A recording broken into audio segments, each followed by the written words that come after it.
Hey, hello. I told you I would do a faculty development, and the way that I've kind of done it before is just recording a video and sending it out to you. So hopefully this works, and hopefully it helps answer any questions that you might have.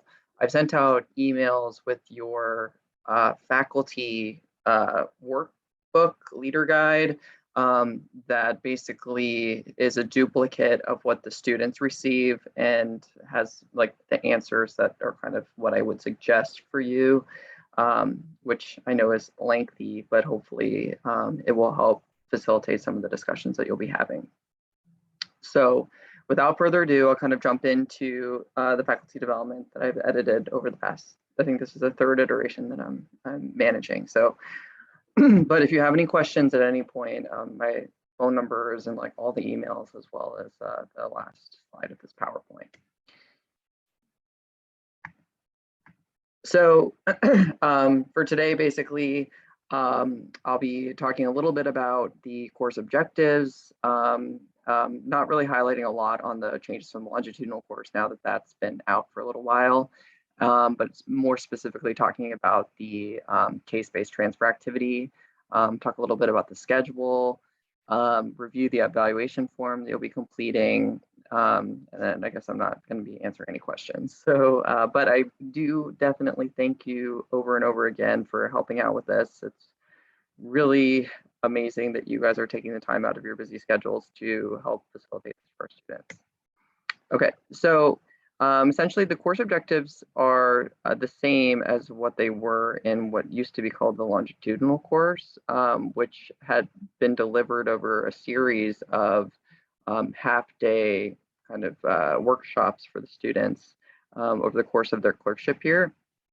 And really, it was supposed to augment the clinical education that students get during their clerkships with some topics that kind of transcend the individual clerkships and really apply to all of them. So the ones that were determined to be kind of missing from the individual objectives of the clerkships were clinical reasoning, the US healthcare system, patient safety, quality improvement, teamwork, leadership and communication, and the economics and management of chronic disease. There are some other kind of objectives of developing leadership skills, emphasizing independent, self-directive, and interactive learning, and the enhance the development of professional attitudes, values, and behaviors. So the differences from the longitudinal is that basically this is over the course of 2 one-week experiences. The students are broken into 2 half groups, one of which does like the internal medicine, psych, OB the first semester, and then the other ones do it the second semester. And so basically they have their clinical experience is 1 week shorter than those who do the other experiences, which is, I think, OB, peds, and surgery. So that extra week is spent doing this experience. So some of them will get it now, and some of it will get it in the first week in January. So before there was a lot of like pre-readings, pre-tests, they do a lot of IHI modules. And then this one I kind of really just whittled it down to the things that I think are the most important concepts. And we're going to be using a case to really reinforce them. A lot of the sessions are pre-recorded on Canvas. There's one teamwork activity that is actually a module in the AMA, I think it's like healthcare systems certificate program. And so I thought that it was really good activity for the students to be able to experience. And it doesn't take that long. I redo it every time just to make sure it still fits. And then the rest of the sessions are pre-recorded. Most of them are by me, but a couple of them are by some of the folks here at Savannah or up in Macon. There's a lot of independent study time.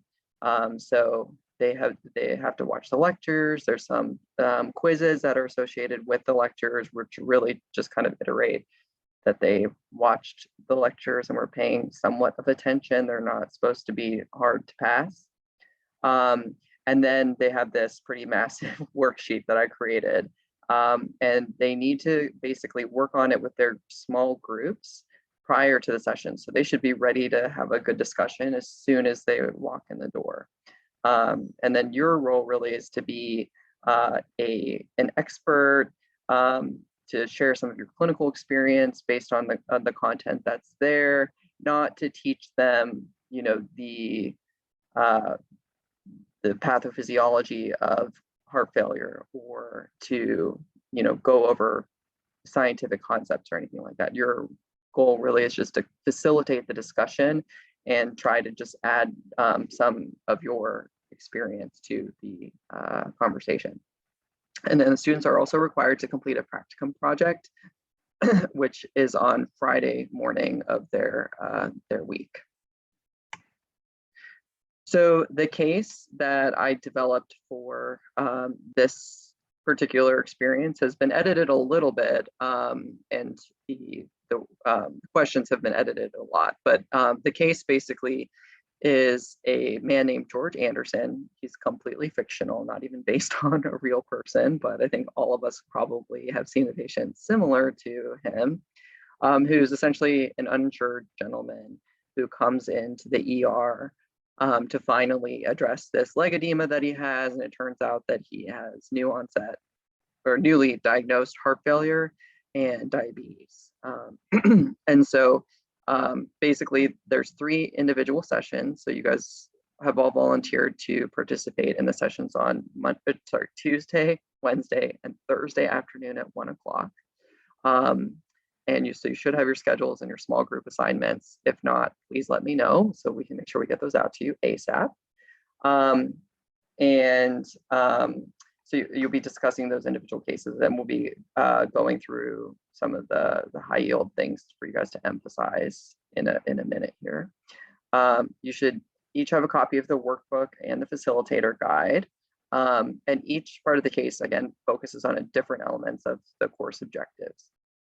And like I said, again, students are really supposed to do a lot of the legwork up front, but they will submit their finalized answers. Like one student will submit that each day on Canvas. So there should be one group leader who kind of scribes and makes sure that they have all of the questions answered, and then they'll submit it for their group.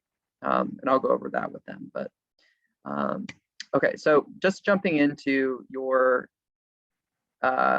sessions that you're going to be leading or facilitating. Before I kind of had them based on the learning themes. Now I have them just based on 3 different aspects of the patient's hospital stay. So the first one is the initial workup and admission. The second session is the hospital course. And then the third one is preparing for discharge. So for the first session, the learning themes that I wanted to cover are clinical reasoning and quality. And I made some changes to it from the session that was done in last year to really focus on kind of clinical reasoning for the clerkship student. And it should also kind of help them with note writing going forward as well. Eventually I do want to turn this into an SP exercise, but I guess that's beyond what you guys need to know. But essentially the students are going to review the clinical vignette, and then they'll use some of the resources that I provided to develop a problem representation, use diagnostic schema to help with differential diagnosis, and create an illness script for their top differentials. And again, your goal is to facilitate the discussion so you can highlight, things that you find to be really important about the case, and giving feedback on their reports, but you definitely shouldn't be, teaching them the differential diagnosis. This is what's new from the previous iterations, is that there's essentially a table that they'll fill out to kind of lead them through the clinical reasoning process. I found a good resource from, I believe it was Penn State, or I don't think it was Penn, but I think it was Penn State, that they actually did a 6-week series of workshops on clinical reasoning. So of course, I whittled it all down into one like very long lecture that I gave the students. And essentially it kind of focuses on the different aspects of kind of collecting the information and getting down to differential diagnosis and treatment plan. So the first question is basically coming up with what is the patient's presenting problem. So really trying to use that kind of like semantic qualifiers and precise medical language, and then highlighting the key clinical findings. And so this is really the things that really strongly argue for or against a leading diagnosis. You're already hypothesis testing at this point of the process. And then basically it really goes into the whole Bayes theorem, likelihood ratio type of thing. That's more in the lecture, but findings that will increase or decrease the post-test probability of a disease. The next part is doing a summary statement, and they really should take into account the context, temporal relationship, and the key clinical findings. Their problem list should include not only the most pressing problem, which it will be problem number one, so the thing that patients coming in with, or their most concerning problem, but also the other issues. So for instance, this guy also has hyperglycemia. So what are you going to do about that?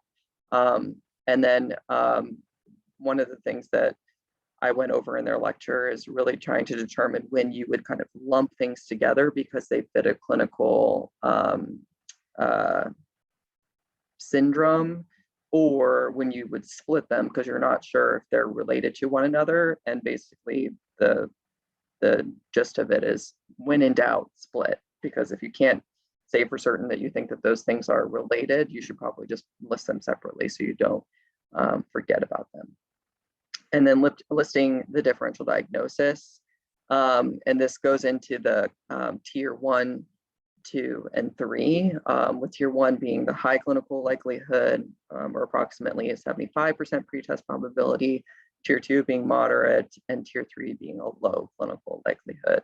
And essentially, the main kind of difference between a tier 2 and a tier 3 is that tier 3 will basically have like rejecting features, so things that like absolutely rule out the disease. There's another tier 1B, which is essentially those kind of things that you would never want to miss. So the things that you would say like what would kill the patient are the things that you should always consider and make sure that you rule out. I think I've used a mnemonic before of rule out the worst case scenario, but they should definitely think about that as well. Okay, so then the second part of that session is to focus on high value care and cost consciousness. So they're going to start writing admission orders, and I have a little mnemonic that I stole from online. It's not like the best one, it's not the only one that's out there, but it can at least help you kind of go through that framework and help students feel empowered about putting in orders. And then at each point in the discussion, you just want to make sure that you challenge them to say, okay, well, why do you want to order this particular test? Why do you want to do this particular thing? So that they are really sound in their clinical reasoning. Part of the activity is focused on investigating the cost of different interventions. There's some resources from the ACP that I provided. I think I calculated some of the costs, and to be honest, I didn't go back and recalculate them. So some of those might not be completely accurate for 2022 compared to 2021. So just in case you're looking at it and they get completely different numbers, it could definitely be because I didn't update that. So I apologize. And then you'll just discuss some three heuristics that I chose and then maybe just provide some examples from your clinical experience. And the ones that I chose for this are the availability bias, which is essentially the tendency to judge the likelihood of a disease based on how easy it comes to mind.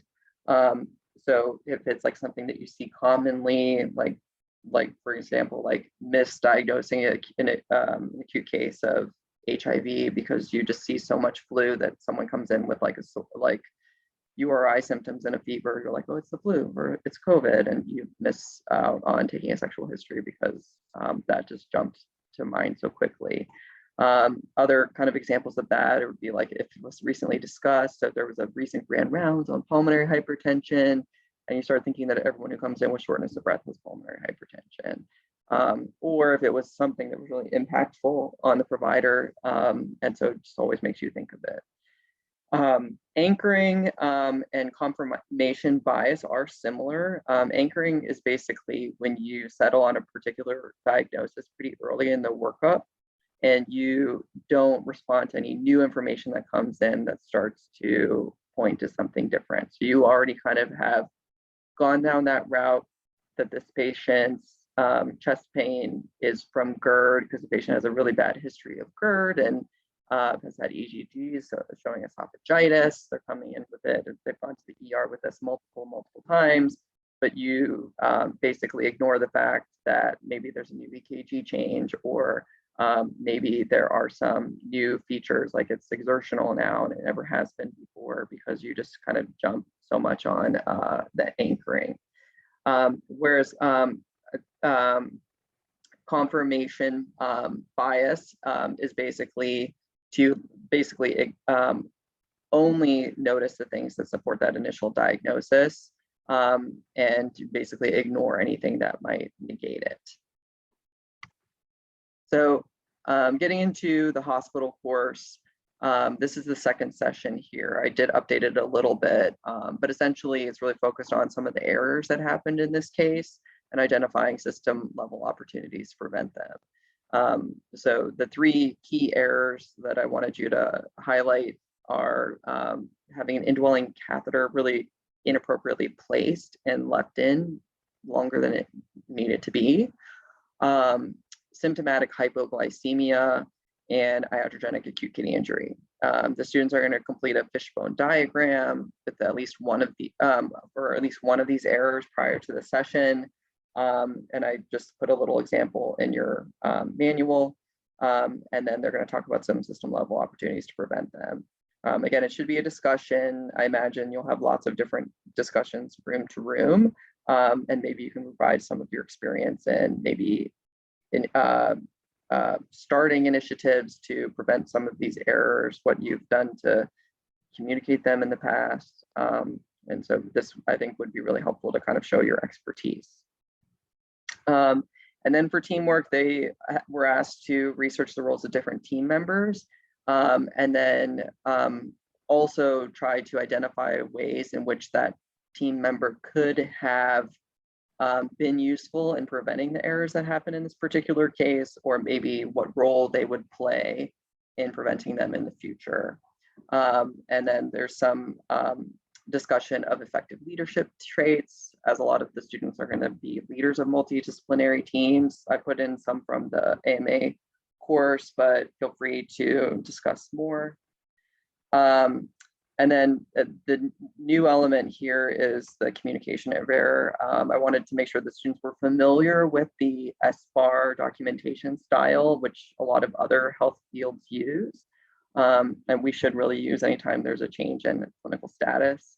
I did put in a brief example in the workbook, but feel free to kind of discuss other elements you would include or ways that you would have written it differently. And then there's a brief exercise in which one of the students should volunteer to communicate the error to the patient, and you'll play the role of Mr. Anderson. And the framework that the AMA suggests is this fourfold, where you essentially explain what happened and why it happened, apologize, communicate, what the patient should expect about how their health will be impacted by this, and how it will impact their future care, and then also make sure that you communicate a plan to reduce this happening again to the patient and to future patients. Okay, and then finally, the last session is focused on hospital discharge. The learning themes here are chronic disease in the US healthcare system. So it's very similar to the way we've done it in the past couple of years. Essentially, it focuses on discharging the patient with newly diagnosed chronic diseases, taking into account the healthcare system in which we work, which not only is the US healthcare system, but also the healthcare system in Georgia and in the communities in which you practice. So it will be different whether you're in Macon or Columbus or Savannah, as your resources are going to be slightly different. This patient doesn't have insurance, and so I did encourage you and added one of the objectives is to research local federally qualified health centers in their area, and try to explain or to understand some of the resources that that they provide. And you can probably provide some insight on your own local resources. Students will write the discharge orders, really focusing on the need for follow-up and medication reconciliation. And a big part of it is estimating the cost of different prescription medications, and taking into account some of the quality measures for heart failure, as well as the patient's financial resources. Again, this should be a really fruitful discussion about a real-world patient. I think a lot of you probably will have experience in managing a similar patient and can speak to what you might have done differently. So another thing that we'll be asking you to do, and I really appreciate you doing this because it's kind of tedious, there's a lot of questions, but are evaluations after each session for each student. And basically, the students need to at least score a 2 on each of the domains of professionalism, preparedness, communication, attitude, and participation. Oh, sorry, timeliness, not professionalism. So timeliness, preparedness, communication, attitude, and participation. After each session, you can fill that out, or if you are doing all 3 sessions, you can go ahead and fill all of them out at the very end. You will also get evaluation requests on 145, so you don't have to worry about filling those out because someone will actually transcribe these for you. Once you're done, you just seal it in an envelope and leave it in the room, and one of the coordinators will come pick it up.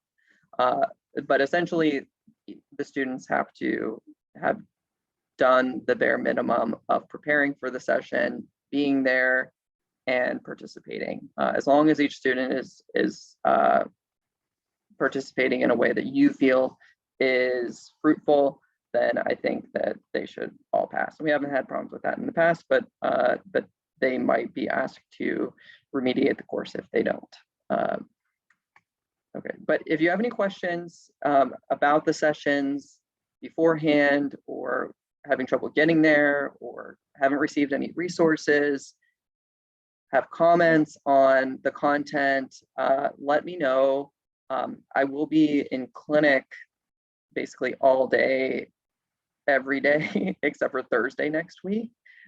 But I will break away to help triage and help you guys. I'm actually going to be like making my group come in at a slightly different time because I have my lunch break to lead my sessions. But I promise I will return your calls or answer your calls as quickly as I can. Thanks for doing this again. I really couldn't do it without you. And I think that so far feedback from the students has really been really positive, and I think it's because of you guys. So thanks again, and text me.